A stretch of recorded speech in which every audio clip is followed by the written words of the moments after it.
দাঁড়ান দাঁড়ান দাঁড়ান, দেখেন তো এই জায়গাটা চিনেন কি না।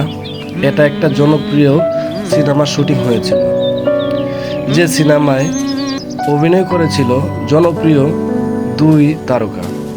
একজন হলেন জনপ্রিয় অভিনেতা সালমান শাহ, আরেকজন হলেন জনপ্রিয় অভিনেত্রী শাবনূর।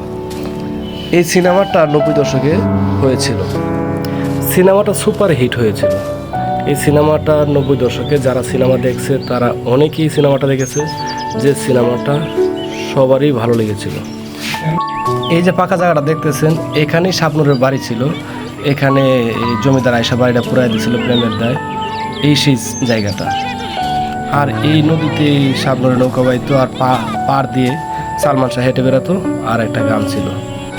আর ওই যে দেখতেছেন শিমল গাছটা, ওই শিমল গাছের নিচে বসে সালমান শাহ গান লিখছিল।